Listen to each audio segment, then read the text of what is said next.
Welcome back to my Mythical Meta, your magic podcast that's actually a secret friendship podcast.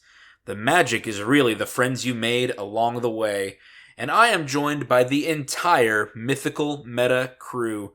I've got all of the Metapods with me, just hardening, just flexing all of their muscles. We're just all sitting in our rooms, just shirtless, flexing, nonstop. I've got my brother Benjamin. Hello. I've got Derek. Hello. And I'm joined by Randy. Hey, how's it going? The entire crew is flexing. I'm flexing hard. I'm tired. Y'all got those delts. Oh, No, man, my arms these are muscles. Y'all flabby. flexing those traps. Nope. How about those quads? Nope. I'm more of a glute man. What about those delts? Ooh, Randy. Push up the glutes. So it turns out this is actually a bodybuilding podcast. Yes, guys. Benjamin and Derek are the hosts of a bodybuilding podcast.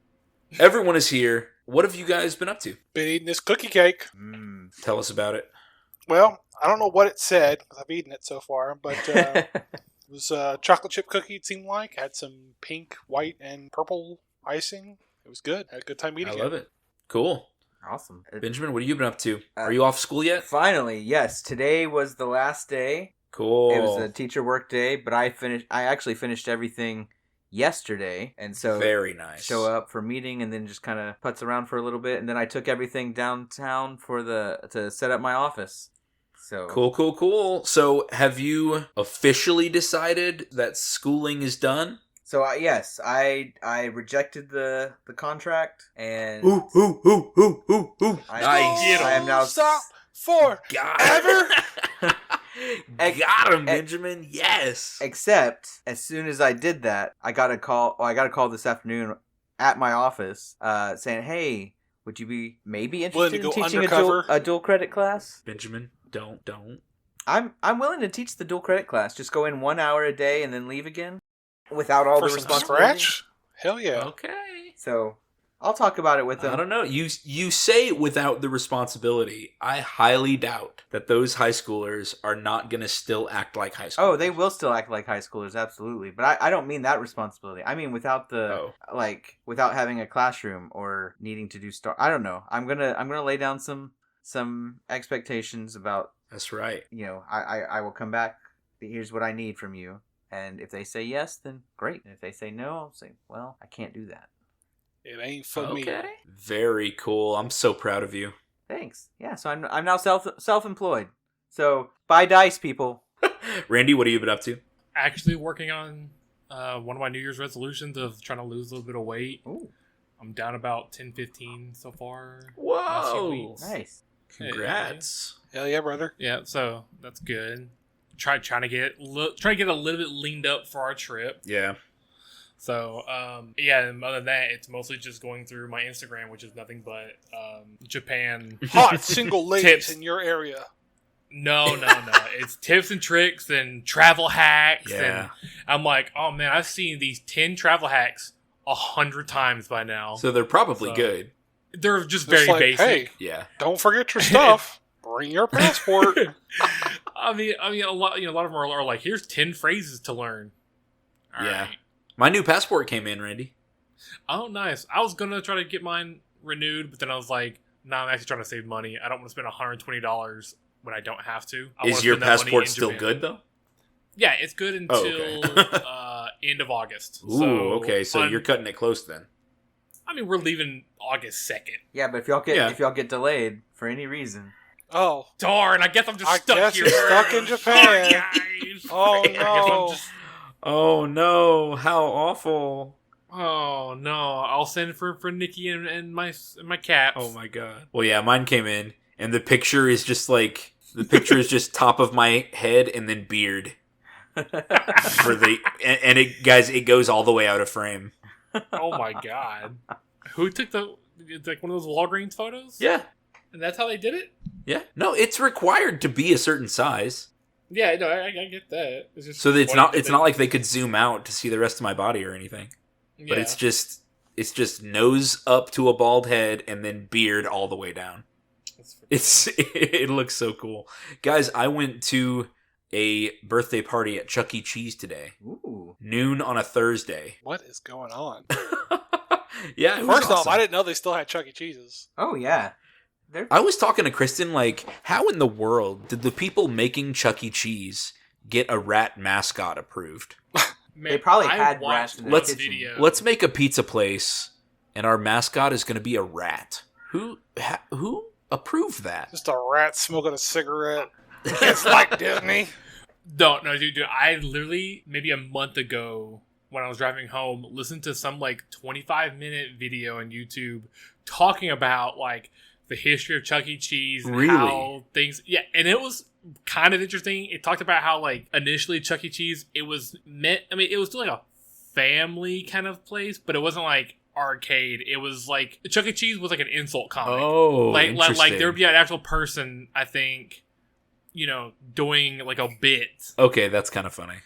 Yeah, and so he was supposed to be kind of rude and crude, but it was competing with another food chain that had another animatronic thing. I want to say it was something, I can't remember what it was called, but I'll see if I can find the video, because it was Okay, very interesting.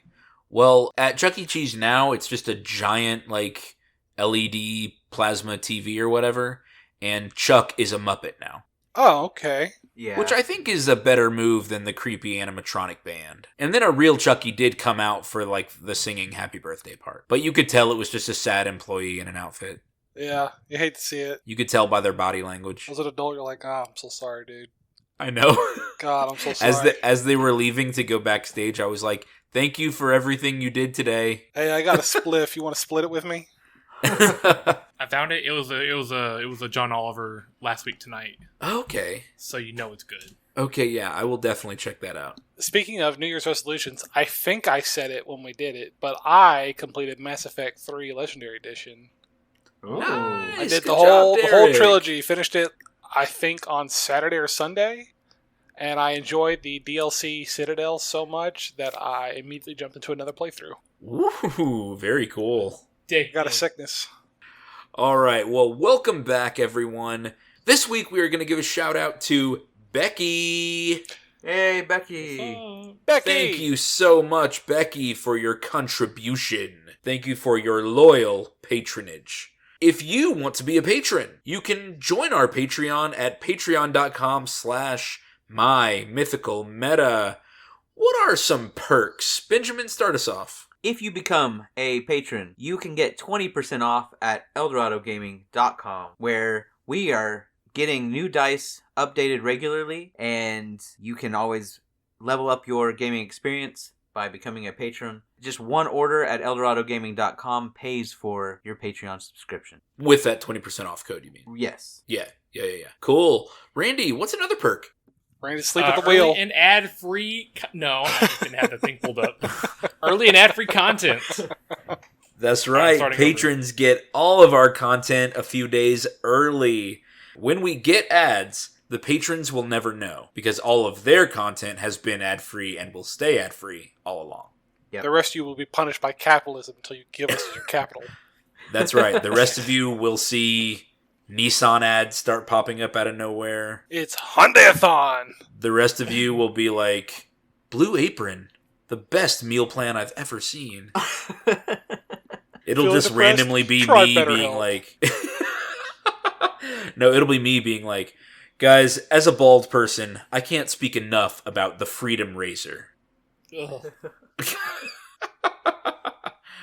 But our patrons will never see that dark side. You will also get access to the My Mythical Meta Discord server. This is where we are right now, where we record our episodes, and where we occasionally send pictures of our injured children. Benjamin. Yeah, my daughter was hurt earlier, and she bled in one spot, but then spread it everywhere. So, yeah, it looks like it looks like something out of a horror movie. Just a 2-year-old toddler covered in blood. Yeah. That is the cool content that you will get in the My Mythical Meta Discord server. Derek, what's our secret, special, surprise Patreon perk. You guys are going to get stuff that you've never heard before. We're going to give you 10 exciting tips for your trip overseas to Japan. Secret, unheard of. Derek, you have to come up with the tips. Okay, I will. By the end of this episode. No. Okay, fine. No, guys, this is paywall material. I'll give you the that's first right, two that's for right. free. There we go. Do you have them ready now, or is that an end of the episode? How about I give you one now, Word of one wisdom. later? One Okay, now. one The second now. one's going to be... Guys, to don't subscribe forget so you can your get this. your passport. They won't let you into the country. Secret hack. If you have your passport, you can go anywhere you want in a different country. They can't tell you no. Derek, I think they can tell you no. Well, someone prove it to me. Sounds. I'm going to be really sad when I get to Japan and they're like, we don't know what your face looks like from this photo. Just Please imagine the leave. hair. You say, I have Yeah, diplomatic immunity. Just don't shave your beard before then. I am American. Do you know who my father is? Do you know my God-given unalienable rights to all land on Earth? All right, guys, we've got a great episode in store for you today. Our episode is about when your gaming group gets competitive. When it's not about just all that willy-nilly talk about having a good time together. No, whenever it changes to being about winning, we're going to talk about what can happen to your group. And we all have first-hand experience because, as longtime listeners know, we've been part of The Dorado Ascension Classic. Hello, Commander. I do my killing before breakfast. 7 o'clock. 8 o'clock. I do my killing after breakfast. I know Kung Fu. Come on, stop trying to hit me and hit me. You throw another move at me, and I'm gonna lose it. Allied to good! Nightmare to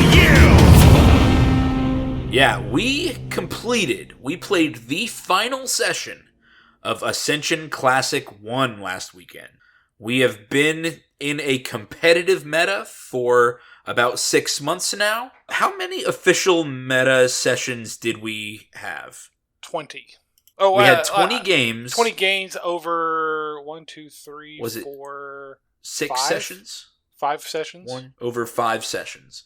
So we played 20 games over 5 sessions that were all expressly competitive, where the point of those games was to win, and it didn't matter whose feelings got hurt or what moves you pulled during those games. We have the final results, and we can talk about our Mario Party stars as we go through these points too. In last place, I don't think this will be a surprise to our longtime listeners. In last place, we have Randy with a total of 84 points. Imagine I it mean, wasn't you can say Randy, I'm though. last. I may be last in the points, but I feel like I First won in our hearts. That's right. overall. I'm the one that had the least amount of stress from this event, so Yeah. I'm the one that Yeah. didn't let it get to him. Yeah, Randy just glided easy breezy through the Ascension Classic. I said, I'm going to play the decks I want to play. I'm here for fun. Yeah. And he honestly did a great job. Still had some very powerful decks make a great show for him throughout the competition. Randy in last place with 84. In third place, this was a tight race the entire time until the last 2 sessions, I felt like. I am in third place with a total of 107 points, and that included 5 bonus points for playing all of my gift and challenge decks from the last 2 years, which was 4 decks total. So I had 102 with 5 bonus points. In second place, we had Benjamin with a total of 122 points. Benjamin had 10 Mario Party points.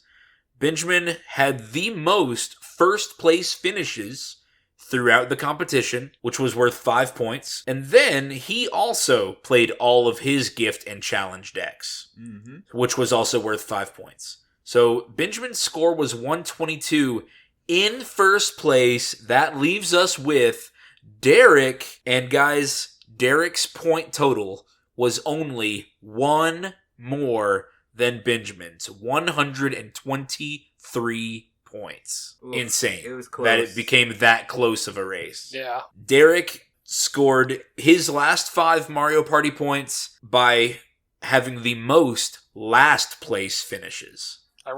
Ironically, him scoring last, him being targeted for winning, helped him to win. Yeah. Those were the 5 points he needed to get up to 123 over Benjamin's 122. That blows my mind. If I wasn't first, I was last. I was literally last. Guys, that's insane. If we had just played normally, instead of targeting Derek for being the up and away winner, then he would not have won. Yeah, that's... But that's why we did it. Yeah. That's why we did it. To add a little spice, a little surprise to the end. And Derek, why don't you tell us how you were feeling as we were tallying up these Mario Party stars? Oh my god.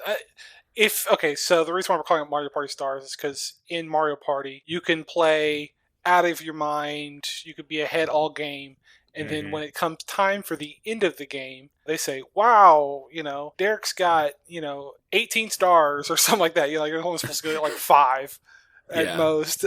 You've got 5 stars and maybe like 400 coins, but here's some random things we decided to keep track of behind the scenes that you had no idea, and they're all totally random. And it's like most times, jumping on one leg, and most times landing on a red spot, and most times losing, and things like that. And I hate that in Mario Party. You can tell us.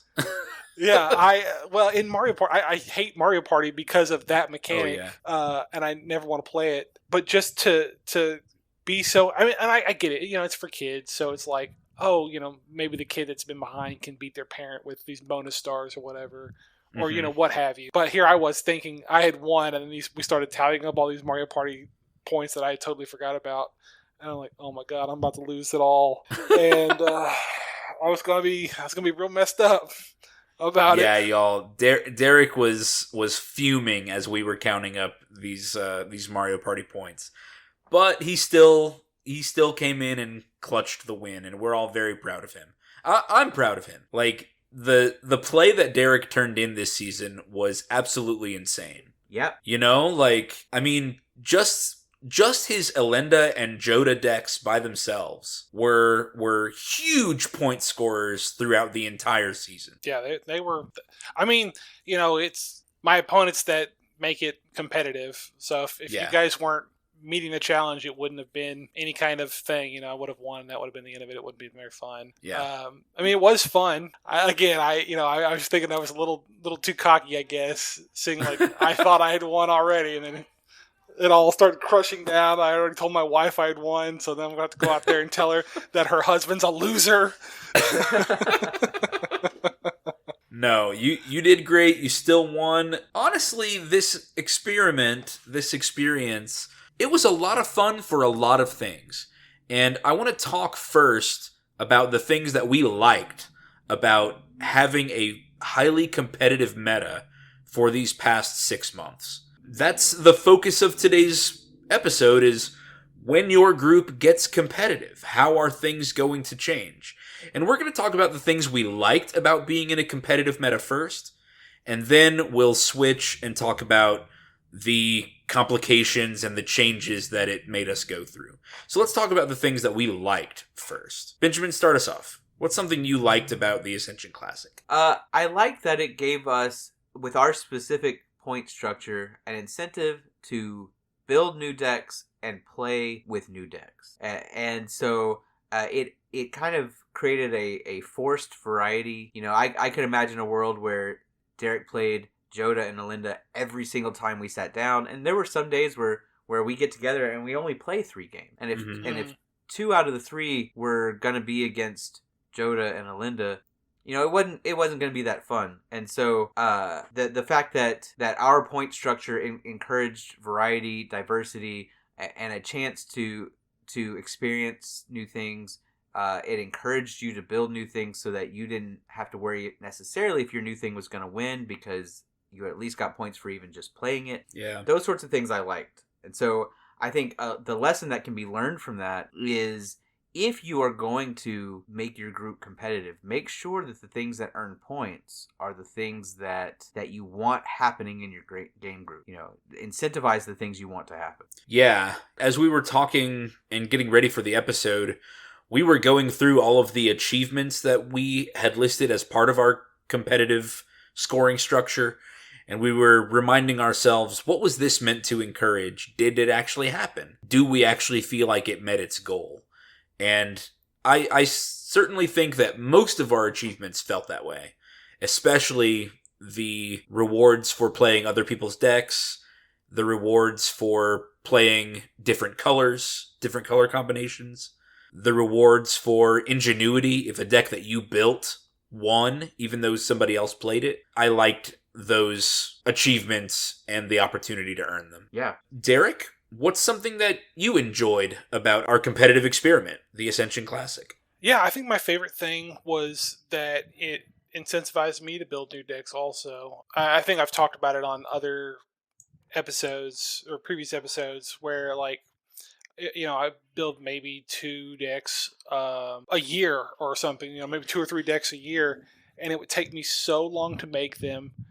And I feel like I've made more decks for this competition alone than I have, like, at all. Or at least, you know, brewing it and then deciding, oh, I like this or I don't like this.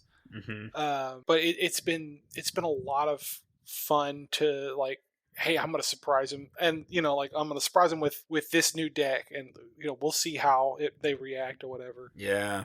It was just a lot of fun for me. Yeah, that's cool. I mean, the new stuff that you brought, having been tailored to a competitive meta, like, I feel like, and this was one of my favorite things about this experience, was that the new decks you brought were way tuned up. Just the power level had been drastically increased, I feel like, compared to some of your older decks. Yeah. Some of the decks that you had been playing with last year. I definitely feel like I have really gotten in the groove of what a good commander deck looks like.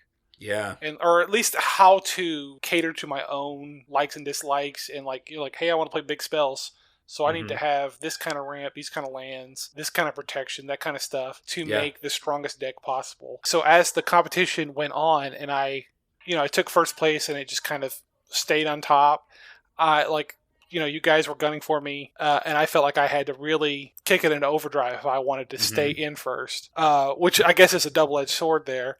So, I feel like I really kind of found my groove with deck building.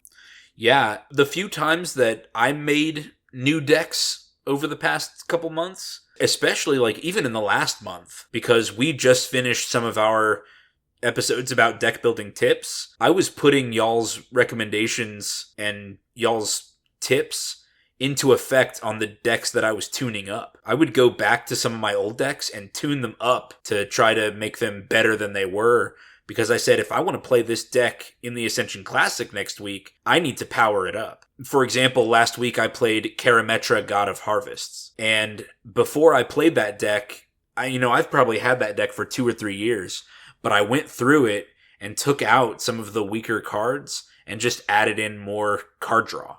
More creatures that could get more cards into my hand, because of the episodes we recorded a few weeks ago saying card draw wins games. Well, I said, 10 pieces of card draw is not enough. I got to get more. So doing stuff like that. And I saw that throughout. Just watching our group's deck building really level up and all of us get better in skill is something that I really enjoyed about being competitive these past couple months. I feel like we all just got better at playing Magic. Mm-hmm. Mm-hmm. Yeah, especially with our Takesy. no take backs, our takesy backsy rewind, whatever we're calling it. We had this thing, listener, where we could do a take back or a mulligan or whatever you want to call it on any kind of misplay that we made if we took a -1 point. And we honestly didn't do that very often. It made us like, hey, you either need to really commit to the mistake, or it better be worth changing it if you're going to lose 1 point. Right, because if you're going to lose a point, 1 point's going to matter. Well, yeah, it did. I was about to say, did y'all like to see who had how many takesies backsies and I know I did one the first day, and I think I did one the second day, and after that I just started owning it and saying I can't afford it. Yeah. Because the couple times that I did a takesy backsy, it wasn't worth it. I didn't earn anything, like any achievements from it, from going back to change whatever I did. So, What about you, Ben? Did one takesy backsy cost? I mean, yes, and I think I might have used it somewhere. I don't remember. Looks like you did a take back on Baloth Barrel. Yeah, and I don't. Your red green. Yeah, I remember the deck. I don't remember why I did the take back. But I mean, if it wouldn't have changed the outcome of that game, then that cost me. yeah, then that cost you a tie. A tie for first place. I did Ouch. a take back on last time. I was playing Alinda, and I was trying to make deals with Randy to take out Travis, and Travis made it where I had to attack Randy. Like you go to my creatures, and the only choice was to attack Randy. My goblin diplomat. Yeah, so I don't know what I did to take it back, but I did do that to try to save Randy for second place. Yeah, or to kind of honor my agreement of like, hey, if you help me, I'll help you get second place or something. And I did once for Garuda. I think I messed up my triggers or something. Yeah. And needed to take something, but I don't remember what it was. It is so hard to remember exactly what a rewind was used for. Yeah. I know that I used a rewind playing Atraxa because I wanted to spend my mana better, and I went ahead and used a tutor earlier in the game. But then nothing happened, and I didn't do anything or even make any meaningful plays in that game anyway. I think Randy's the only one that didn't do a rewind. Good for him. He did. Oh. He did one. Oh, I also had the infamous rewind playing Agnes. Yeah, when Derek was playing Aragorn. And Derek saved me when you rewound. You first did the math wrong to kill me, rewound to do the math right, and then he killed one of your creatures so that I still wasn't dead. Right. Yeah. Yeah. There was the very first game we played. I played a Planeswalker into the Immortal Sun where I couldn't activate Planeswalker abilities. Oh, and I didn't have the points or whatever to do a rewind. Oh my gosh, that was crazy. But I think one of the things that this encouraged us to do is we double checked to make sure that we played our mana right or we accepted our mistakes. And I think going forward that now sometimes I think when we're playing to have fun, it'll be nice to let people take back mistakes like playing the Planeswalker into the Immortal Sun. But most of the time I think it helps to, look at your mana and tap it correctly. Look at what's on the board, and might actually help games go quicker because we're not rewinding 3 times trying to figure out the optimal play. Mm-hmm. Right. So I think I found this in general. Like before, I moved to Houston to play with y'all. I lived out in San Angelo and had a game group there, and we had there was Friday Night Magic, which was for fun. A lot of people testing out decks or whatever. But we also had Thursday Night Magic, where we played Modern competitively, and I went with those guys to Grand Prix and stuff. And the way we played on Thursdays was way different than the way we played on Fridays. And the Thursdays, it was very cutthroat, very much, no, I'm not going to let you take that back or whatever. And it does make you better. Yeah. So I think I like that about, that we decided that when we were going to be competitive, we were also going to be serious about playing the game right. And I think that has made everyone better. I do agree that I 100% agree it makes us better players. I did feel like it was starting to become like not like bullying or anything, but just like like it just felt like we're really kind of getting in the nitty gritty. Yeah. Does that make sense? Like it's a minor misplay. Like we could just if it wasn't like competitive, like just take it back. It's fine. Tap differently or whatever. And it started to feel bad a little bit for me. But also it's competitive, so I wanted to win. So I guess it didn't feel too bad. But looking outside of it from outside the competition, I'm like, I don't know. Well, I think this is a good segue. We've talked about... Before we segue, right. A short word from our sponsor. This episode is brought to you by our sponsor, Dorado Gaming. Dorado Gaming is your site for gifts and gaming accessories like dice, playmats, and other items to bling out your games. This product showcase is our treasure dice. For the fledgling dice goblin and for longtime collectors, these dice come in 8 beautiful and striking color varieties. If you want to try out the weight and feel of metal dice, these are the dice for you. Use the promo code META for 10% off your order. Find us on YouTube at Eldorado Gaming TX or our home site at eldoradogaming.com. That's what it'll be like, non-patrons. That's what it'll be like. A short word from our sponsor, and then 5 damn minutes of me talking about a tractor. Pilgrim, of John Deere commercials. You ever gotten on a tractor and felt like a man? It could be anything, y'all. It could be anything. The reverend of 20 horsepower is underneath your feet.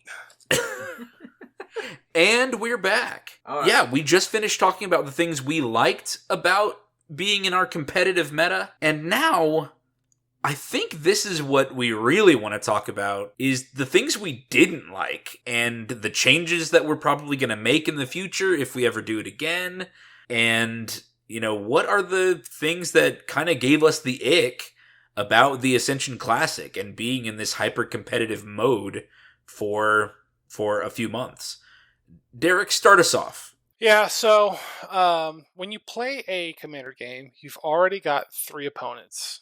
And in a perfect world, there is no prior knowledge of what's going on of like the previous game. Like, you know, if you won last game, sometimes there's that kind of resentment or whatever. But imagine there's resentment over the course of 20 games.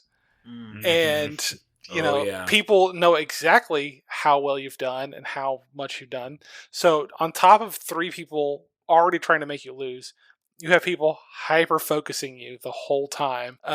It's hard. I mean, it's hard to not get upset, not be frustrated when the deck, and to not take it personally. Yeah, when the deck you're playing is not like getting off the ground and you're still getting your teeth kicked in and undercut, you know, your legs cut out from underneath you every chance you get. You know, it's hard. I don't know what else to say about it. It's hard to not. No, I'm with you, and I started noticing it probably the 3rd session we played. Was like Derek had been on the top of the hill since the first session. Every time somebody had a chance for first blood, swing at Derek. Every time somebody had a chance to blow up some ramp or counter a ramp spell, counter Derek's. Or every time you have a chance to kill 1 person but not 3, well, I'm going to go after Derek if I can. Yeah. Because him getting 4th place is going to make the number of points he earns overall fewer, and the rest of us will have a better chance of catching up. Mm-hmm. So even though it may have been justified in the competitive sense about wanting to win this 6-month league, it definitely feels bad. I mean, I kind of felt bad targeting him, and obviously he felt bad being targeted over and over again. Yeah, I mean, I don't blame anyone if it's the competition, but like there are definitely more ideal plays, at least from where I'm sitting, that, you know, I guess would put someone further ahead than, or, you know, it would set someone further back to help you, like, I guess, move forward. But because I was ahead, you know, like that stuff, like removal or whatever, would be to me instead. Which I'm not trying to play victim or anything. It's I don't know. It's hard to talk about it without Derek being the victim got you those 5 bonus points. Yeah, I mean, it's true. Which I think was supposed to... I mean, maybe this is just like a side benefit that we hadn't thought of. Those 5 points were just going to be like pity points to the person always losing. Yeah. But it ended up being like don't bully the same person all the time because it might not matter. Yeah. You know, and it ended up not mattering. You still ended up winning because the rest of us kind of bullied you in that way. Mm-hmm. Because we continued targeting you for always being in front. Yeah. Well, and also, if you guys didn't target me, I had been getting beat up for 20 games. I was absolutely going to take the first chance I got to beat y'all up. So, like, it's like you have to, or you're going to get got eventually. Yeah. So, I don't know. It's like a no-win. Yeah, it is no-win. A no-win scenario. Yeah. Somebody is going to feel bad no matter what. The person being targeted is going to feel bad for being targeted constantly, or the rest of us are going to feel bad because Derek's going to win and we didn't do anything about it. Yeah. We didn't police him like we should have because he's that good, because he is the constant threat. So, yeah, I see that. Randy, I want to make sure you have a chance to jump in here. What's something you didn't like about the Ascension Classic? So for me, you know, the competition gets in way of the fun. Yeah. I mean, and that's why I was kind of like, I really don't want to get involved in the competition side of it.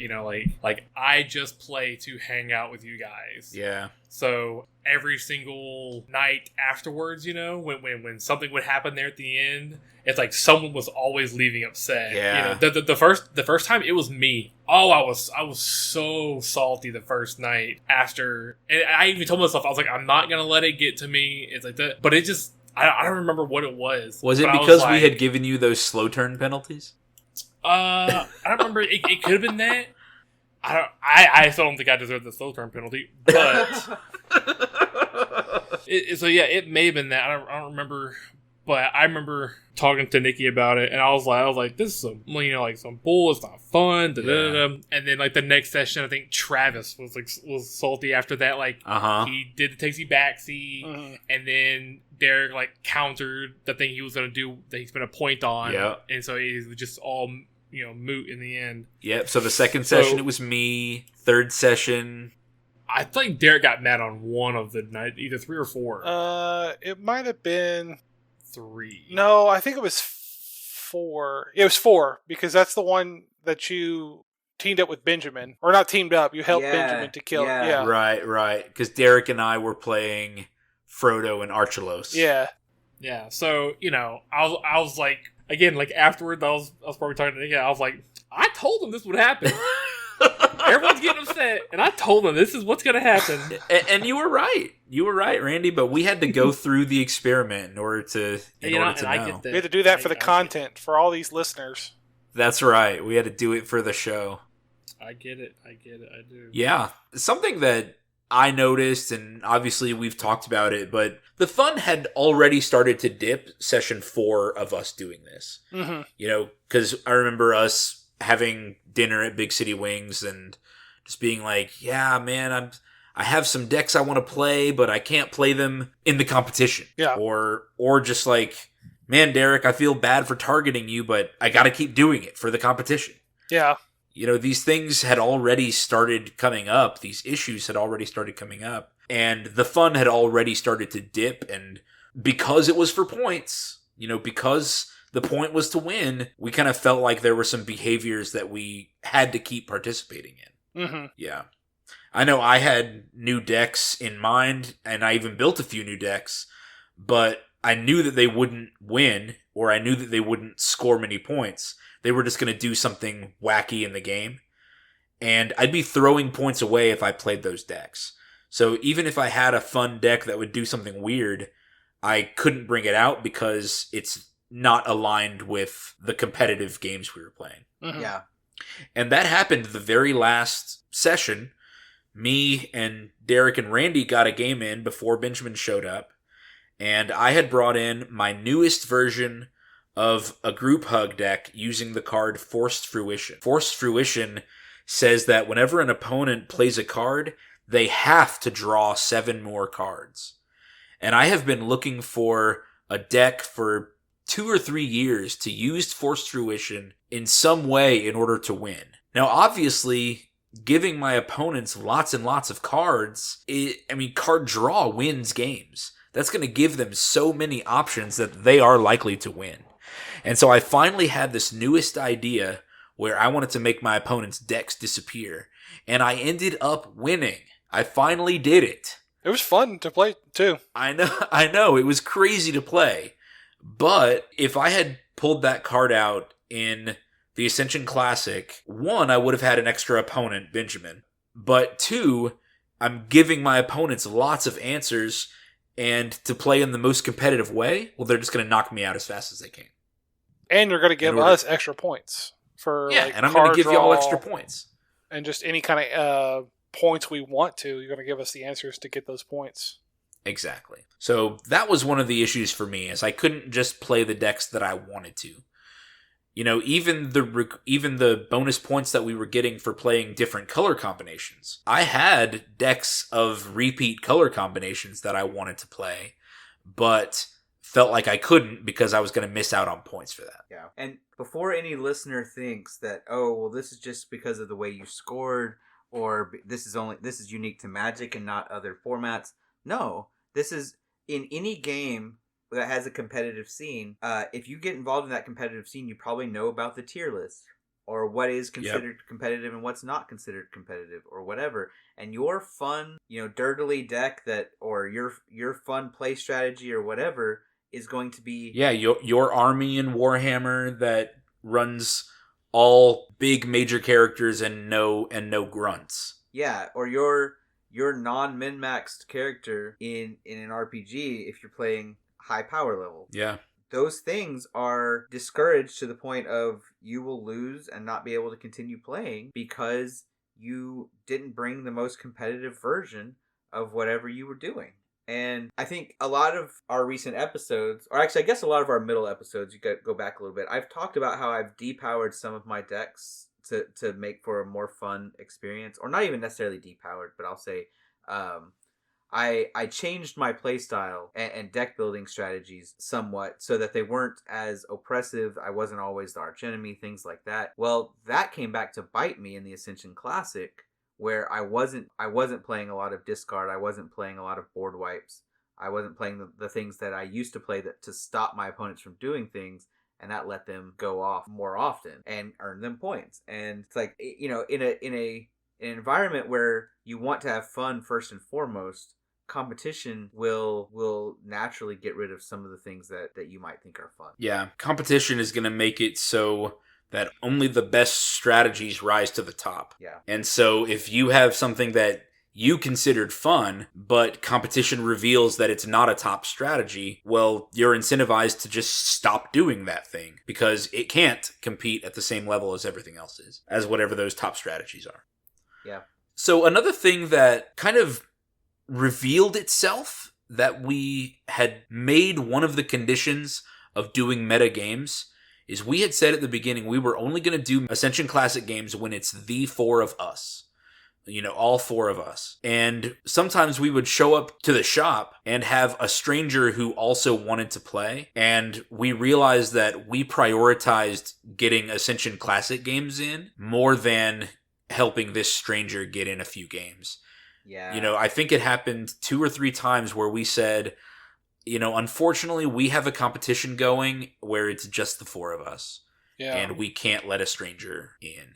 You felt so, I guess, that, hey, we're a podcast about friendship and meeting people and all that stuff. And we're like, actually, you can't play with us right now. Yeah, because we know 5-player variants to Commander. And we've done it before, and it's usually a lot of fun. It's called Pentagram or Star, where there's 5 people, and you want the 2 people opposite you out of the game. And if only those 2 people opposite you are out, you win. We've done that before, and it's lots of fun.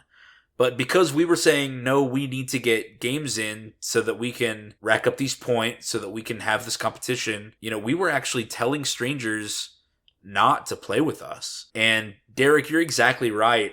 Even in those moments, I felt so conflicted, and I just went with what was safe, which was I just want to play with only my friends. Mm-hmm. Instead of giving that stranger an opportunity to play with us. Yeah. And or monsters. I know, I felt so icky for doing that. And it's not something that feels good. I wish if we could go back in time, I wish that we'd have just said, hey, we'll do 1 or 2 games, or we'll do 1 game of Star with you, but we have to get some meta games in later. So after that one, some kind of compromise where we could have done both. Or we just say, well, the Ascension Classic has to wait because we met a stranger today. Yeah. Yeah, I mean, looking back, now that it's over, it's like, what did 1 game mean, Yeah. Yeah, I'm with you on that one for sure. Benjamin, any more things you want to add here about things you didn't like about the Ascension Classic? Or how the game changed when we got competitive? Yeah, I kind of want to piggyback on what Randy said, the saltiness. Yeah. And it's come up. We've mentioned it a few times in various episodes, and we've kind of rehashed it here. But man, it wasn't, how would you describe it? The way that being competitive meant that you were always trying to do the optimal play rather than the fun play. And it also meant that sometimes you were willing to do something that would hurt somebody. That would hurt somebody, yeah. And not hurt, it not in any serious sense. Like, it was an optimal play, and if you had done it without points in the line, they probably wouldn't have been that salty. right? So it's kind of on both sides. But that's just it. Like, competition introduces salt. And I think this is something, if everyone agrees, if it's a meta built on, trying to sharpen your competitive edge, like that Thursday night Modern League that I was part of, right? Where everyone expected high-level pros. And pros. Who practice together. Yeah. Like there's a room for that sort of thing. So it's not, I'm not saying that there's no competitive environment, but when you're hanging out with friends, when your first goal is fun and interaction and relationship, competition really it creates a scenario where it's possible to drain some of those things. The salt was the biggest thing for me. I don't mind competitiveness, and I noticed that when y'all were talking about people getting salty, it usually wasn't me. Mm-hmm. I hope, but that's true. But you're right. But I don't like being put in a situation where I'm worried about making someone else salty. I don't like I don't like making that choice of am I gonna cause someone to have less fun so that I can earn a couple more points, right? Or there were times I got secretly salty because people were changing the way they played to maximize points. So I could kill you now, or I could wait till next turn and put 3 and make my creatures bigger so I can get another point. And I'm like, or we didn't feel free to just scoop and move on to the next game because we gotta let people get their point. Like those sorts of things where the way all the games were played were changed in the interest of competition, and so that did sap the fun, because we're a group built for fun, and a lot of our decks are built for fun, and so we didn't start with this competitive mindset. So when we said, "Oh, let's add prizes," suddenly we approached these 5 sessions differently, but our group wasn't really different. Our dynamics weren't different, and so it might feel bad to do something that didn't match what we were built on. Yeah. I totally agree. Targeting Derek over and over again is not something that I had ever done in the last, in the big picture of the past 9 years that we've been playing. Yeah, absolutely. We would never do that. In fact, we would call somebody on, we would say, he's been targeted all night, pick someone else. Yeah, but doing this made it so that all of us were almost colluding, being we have to make sure that Derek doesn't win this one. Yeah. And that just feels... And that turns into the arm race, where I feel like once I have been, 3 people fighting me at once, I have to go to the drawing board and make the strongest deck I can. Yeah. And then that makes it not fun for anyone when I'm, vomiting out 50 spells from Joda or something. Yeah. So it wasn't until this very last session where I said... Okay, guys, this is the last session for the Ascension Classic. Whoever has the most points at the end wins, and we are all going to buy them 1 pack of Modern Horizons 3. So that means that 3 packs of Modern Horizons 3 are now introduced as the quote-unquote prize for winning the Ascension Classic. Derek, can you give us a glimpse into your mind about how that changed you? Yeah, I mean, I don't know how to really describe it. I feel like it's like you have a family dog who suddenly snaps and just starts attacking. I don't know. It just once we started saying we'll play for packs, I'm like, hell yeah, I'm ahead. I'm gonna play Alinda. I'm gonna play Joda. I'm gonna get so many points that they're not gonna be able to catch up with me. The fun doesn't matter anymore. It's getting the points and winning is what matters. To get these 3 packs. Getting $20 worth of packs. Yeah. Over the course of 6 months. At the end of 6 months. It's just man, it's just I just started seeing red. It's I want those packs. I want that trophy. I want that whatever, the satisfaction of winning or something. I don't know. Yeah. Or having a financial prize on the line, I guess. I don't know. I guess it really I already wanted to win for the satisfaction or whatever, but man, these 3 packs, I got this card because I beat those guys. It's pretty motivating. Yeah. Because Modern Horizons 3, there's a lot of big money cards in those packs. And so to get 3 packs just for winning, that's gotta feel pretty good. Yeah. Yeah. So, I remember, I think we talked about it, hey, let's get together on, I think we were on Thursday, talking about let's get together on Saturday, and, or maybe it was Friday, and I remember, being anxious the day before. I was like, oh man, I don't know if I'm going to be able to clinch it. To clutch the win, yeah. Yeah, to clutch the win. Like, I just felt like there was so much pressure to get that win. Like, who cares? It's a $6 pack or whatever, or $5 pack. But it was all I could think about. I was anxious, like, oh, Benjamin's probably going to play Orvar. I'm worried because I don't know if I'm going to have anything to do about that. Like, that's just going to be a wash. Yeah, and he did. I shouldn't have been anxious to go have fun and play with friends. Yeah. I think that's a great way to put it. Like, adding those prizes and adding these stakes to our friendship hangout, it just creates this cognitive dissonance. Like, and exactly like you said, being anxious to hang out with your friends, that's not the feeling that anybody wants to have before a friendship hangout. Yeah. Yeah. There was a time I was playing Alinda and Benjamin was playing Zexara. And I think you had, I don't know if you could have killed me, but you could have definitely put me in a place where I was in a bad shape, where I may not have come back. I think maybe you showed me mercy, Benjamin, instead of swinging a bunch of hydras at me or something. Or maybe that wasn't that deck. Maybe it was a different deck. No, because I won with Zexara, so I don't... It was Mr. Orfeo, that's what it was. Yeah, that's what it was, yeah. And I think you held up blockers or something. I don't know if you were showing mercy or if you were fearful of the crackback, because I don't know if you could have killed me, but I did not show you any mercy about it. And if it wasn't competitive, I was like, hey, you didn't attack me. You know, the door for deals would have been open. Yeah. And that's something that wasn't, I don't think I made any deals with anyone, or no one was willing to make deals with me, I guess is how I should say. Right. During this competition. Yeah. Yeah. We had also noticed as the Classic came to a close that there are certainly changes we would make to the scoring system. Our scores placed a very high emphasis on big creatures and big armies, and people were rewarded way more for those decks than for any other types. And this resulted in some decks being played a lot. For example, a deck that's been mentioned several times tonight, Derek's Elenda the Duskrose deck.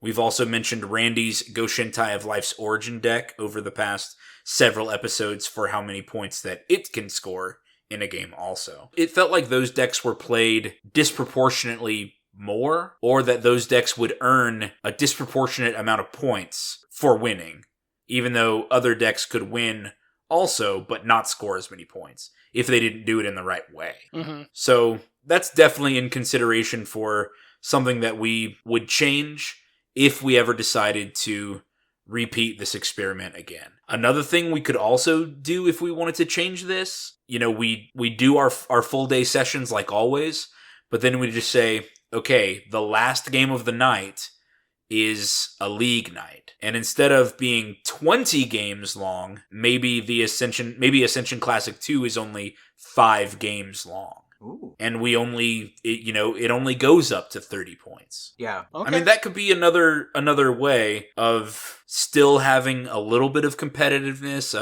a little way to keep our skills sharp while not, completely trashing everything because we said it's not fun. Yeah. I don't know. Or maybe it's our first game of the day. That way we don't leave salty. I don't know. That's something we can talk about later. Something to think about, yeah. But anyway, so let's do some summarizing. Things we liked about the Ascension Classic. We became better players, and we became better deck builders, and our skills were definitely sharpened, which I think is going to be the case in any competitive environment that you join. Whether it's Warhammer or poker or X-Wing or I don't know, Pokemon, Yu-Gi-Oh! You're going to get better if there are rewards for winning and punishments for losing, because you're going to try that much harder to win and to avoid losing. Like that's just basic psychological conditioning. You know what I mean? Mm-hmm. Yeah.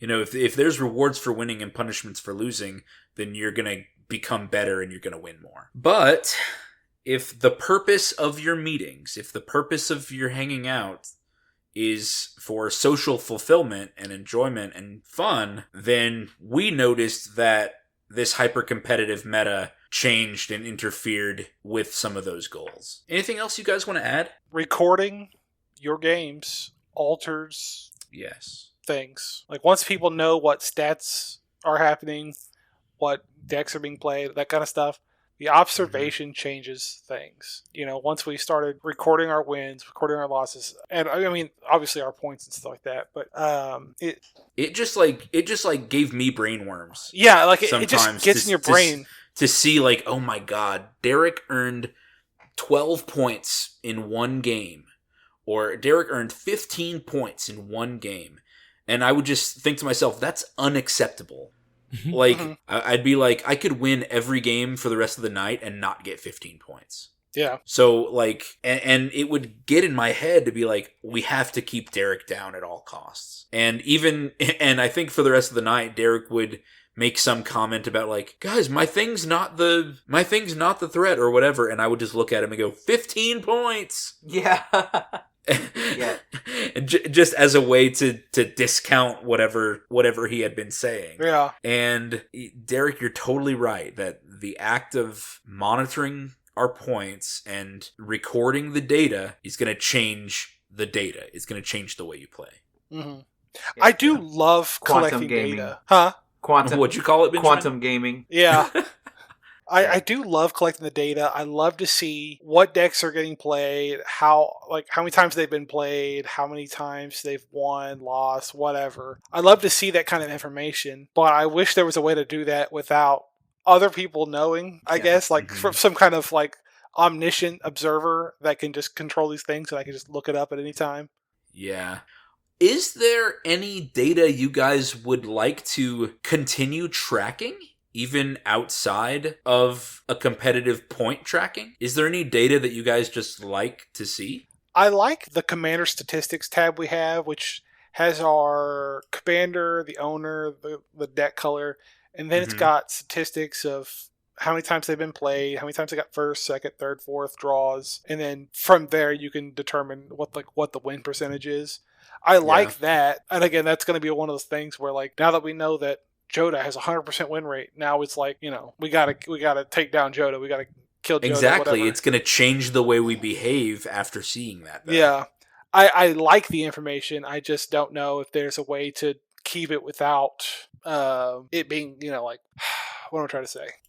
It feels like it's impossible to track the data without it then affecting future data. Yeah. Randy, you've been kind of quiet this episode. Do you have any final thoughts about the Ascension Classic wrap-up or what competition does to a friend group? I mean, I think the competition can be healthy, and there's nothing wrong with competition. Like I said, for me, it's not about competing as it is about hanging out. So, I mean, like, I'll do another Ascension if y'all want to. But, I mean, I'm just there to hang out, and it's just, I don't know. I'm just not much in it for the competition. Sure. Yeah. To pick up what Randy said, like after doing the competition and thinking that's what I wanted, I think I just want to get back to having fun again. Yeah. Just having, like I'm going to go hang out with 3 of my best friends and we're going to play some games. And this is one of my favorite hobbies. And it's, we always have a really good time together. I want to, not that I'm against, playing another season of, the Ascension Classic. I just miss the fun we used to have. Yeah. Aw. That's really sweet, Derek. I do remember at the beginning you were like so pumped. Yeah. I was like, I want nothing more than this. And now I'm like, ugh, the monkey paw curls one finger. Yeah. Listener, just take what we've said into consideration when you are thinking about adding more competitive elements to your hangouts or to your group. Ask yourself if tracking the data is worth it, if it's going to change any dynamics between you and the other people that you're playing with. Benjamin, give us some words of wisdom to set Ascension Classic 1 into the sunset. We've mentioned how competition changes things, adding points changes things, having prizes changes things, and ultimately, I think the bigger picture here is that what you incentivize is what you will get, or as most people have probably heard it, what you reap is what you sow. So, if you want to achieve something in your gaming group, in your life, in your relationships, at work, make sure that you are putting in what you want to get out of it. If you want good relationships, if you want people to pay attention to you and spend time with you, Pay attention to other people. Spend time with them. If you want to incentivize making money, then you have to reward yourself for the types of activities that make money. So not for playing Magic, right? You have to make sure that you put your priorities in the ultimate place where you want your goals to come from. And so I guess what I'm saying here is take a good inventory of your true goals. Don't just sit down and think, well, I want to make $100 this week, or I want to save up for a vacation, but your lifelong goals, because what you incentivize in each moment becomes what you're going to get out of the accumulation of your moment, right? We spent a little bit of time making up a fun game for, hey, this will be something fun to talk about on a podcast and try out. And it affected 6 months of play, 6 months of deck building, 6 months of interactions with our friends from this little bit of incentive that we added to our normal play group. So as you look at the sorts of things that you reward yourself for, the sorts of things that you prioritize, make sure that it's returning to you what you want out of life. Beautiful. Thank you guys for hanging out with us. If you want to contact My Mythical Meta directly with ideas for a show, requests, feedback, questions, Benjamin, where can people contact us through email? You can contact us at mymythicalmeta@gmail.com. Randy, how can people become patrons? They can go to patreon.com/mymythicalmeta. Derek, give us another tip for traveling abroad. Oh man, here's a spicy one. Your tip for Japan, don't tip. They don't do that there. Keep it in your pants. Thank you very much. Listeners, thank you so much for listening and for subscribing and for leaving a 5-star review. I snooped the YouTube analytics. 78% of our viewers are not subscribed. So please click that subscribe button, click that like button, smash that bell icon. And Derek, Randy, Benjamin, thank you guys for being my great friends. Adios. Bye. Goodbye. Farewell. This episode was sponsored by Dorado Gaming. Use the promo code META for 10% off your order. Please like, comment, subscribe, and share. This episode was edited by me, Travis Konishek, and our intro and outro music is by Tyler Heath of the Oh Hellos.